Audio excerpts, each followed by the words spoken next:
topics again, and we're going to move to the topic of business and sustainability. And we're going to begin with you, Ms. Kuby.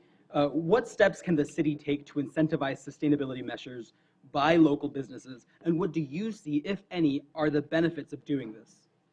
Sure, loads of them. We talk about the triple bottom line often, but essentially we're talking about the bottom line because most every sustainability action initiative that's taken place in the city of Tempe has been a bottom line measure that has saved residents money.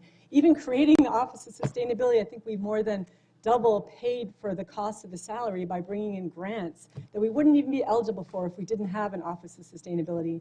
So we have started a couple things. One is, and this was based on Sustainability Commission advice, and I'm giving them giving us our advice, is that we're part of the Sustainability Pledge program with Tempe Chamber of Commerce. They came up with an idea for businesses to take the pledge, and excited about that. But more importantly, drilling down deep, Local First Arizona has come forward with an innovation fund idea. We're going to consider it on Thursday, and breaking news, I'll tell you I really support it. It's a green certification program, and it's tailored to each kind of business. So if you're a restaurant, it will have specific steps on how you can become more of a green restaurant. And it's not just some survey you do online. It's a student, a sustainability student, who'll be going to the business and trying to educate and show the manager or the owner of the business how they can become more green and get this green certification. I'm really excited about that. It comes from Local First, and they chose Phoenix, I think, and Tempe to be the statewide leaders in this effort with businesses.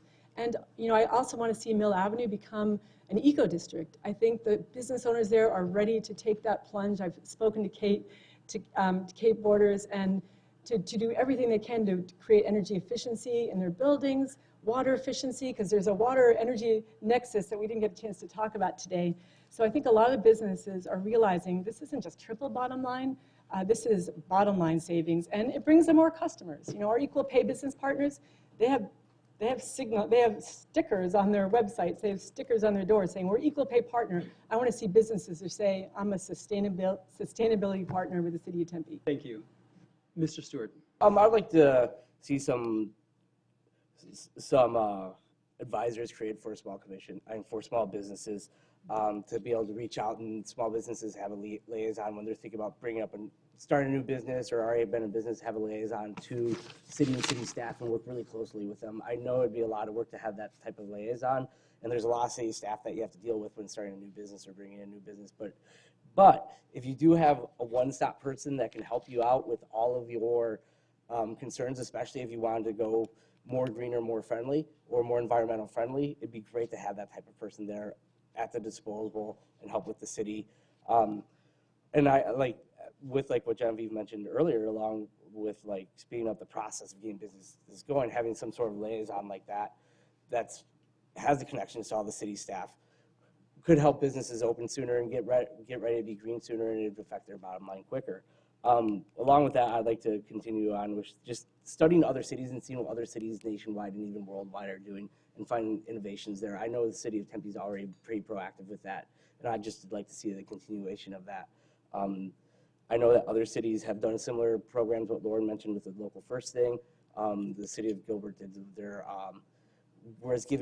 their conservation department was giving out little stickers to put in the window as well to help, and they had their conservation staff go into some of the local businesses and try to get them to at least reduce water use. And it is more specifically for water. Sounds like the Local First things would be more robust than just what the Gilbert initiative was with using water. But programs like that are really beneficial, and it really, once again, like I said earlier, it's just about data and education. As soon as you start telling these business owners that you can really do this and this really can save you money, and most of them are going to say, I want to save money. Thank you. Ms. Vega. Yes, thank you. So I concur with following the Local First model. Again, going back to my philosophy on sustainability being multiple things, not just environmental. I think following the Local First model of investing in local businesses to keep our local economy strong, I think is such an important part of what we need to talk about. Local First is an extremely strong nonprofit in Arizona, and I think this is something we need to pay a lot of attention to. I actually think that when you look at different policies, I'm going to take a slightly different track when it comes to a business perspective. I think when you encourage employee engagement in not only sustainability efforts, but also social and human services efforts, the employees feel pride in their company. When they feel pride, they have loyalty. And when they have loyalty, they have better business results. And this is the conversation we should be having with local businesses. I've been very proud to work for companies that do invest in those kind of things. They invest in, giving their employees paid time off to go volunteer. And that makes an employee feel so good. And they do outreach programs in the community, they volunteer, and they get rewarded for that. And it's something that's championed in the business. And I think that's something we need to have that conversation, because again, we should have this conversation where in businesses that invest in their community, in strengthening the community around them, actually produce better business results. And I think that's an important conversation to have, and one I'd be happy to do as a council member.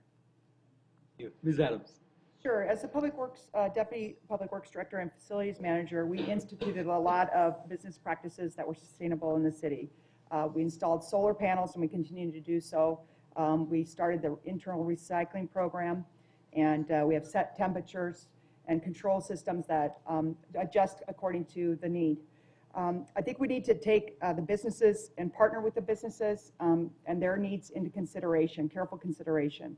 I'm a huge supporter of small businesses, and they are the heart and soul of our community. I think that we need to set up economic development options for new businesses so they can come into the city and have a one-stop shop, a person that they can meet with and someone that can cut through the red tape and help them get started in a more friendly and easier way. We also want to encourage the use of gray water with businesses, encourage dual pane windows, tinted glass, zero-scape landscaping, using solar, and we can identify and help these businesses promote more sustainable practices and have some kind of incentivized program for them so that when they do this, they get something back as a reward. Thank you. Ms. Cater. So you asked about steps and benefits. So as to steps, I echo what those have said about Local First Arizona. It's an amazing organization, and I think the green certification program sounds wonderful. I think an advisor would be really amazing, and something I alluded to earlier. A lot of sustainable practices overlap with accessible practices for people with disabilities. And so a lot of times now with municipalities or other governmental entities, there's an ADA accessibility specialist that just sort of checks, well, sometimes depending on where, checks to make sure you're in compliance with the current law. I would love to see something a little more visionary related to universal design and sustainability that could make our city more accessible and sustainable in general. And I think if that person or group of people could work with businesses, I think ultimately the benefits are you get more customers, so that's positive, and you reduce your costs. So there's a lot of benefit inherent into making these changes. And then once your costs go down, you can either reduce your prices or hire more people that work at your business, which ultimately then improves the local economy and can help families that are struggling in Tempe, which is my ultimate goal. So again, sustainability, while is a means to an end and also an end in itself. Thank you very much. At this time, we're going to open it up to questions that we've just received from the audience. And Mr. Stewart, will begin with you. Mara? All right, great. So right now, because of policies by SRP and APS, it is difficult for new city solar installations to break even. What is the right % of money to lose to make solar still worth doing? Right. Okay. The right percent. That's a great question, and I honestly can't. I will be honest. I can't say exactly what the right percent is at this time. I'd have to see a bunch of data on it. I do think we have to negotiate really hard right now with APS and SRP, and I do think that it's been difficult for residents, it's been difficult for cities, it's been difficult for businesses, and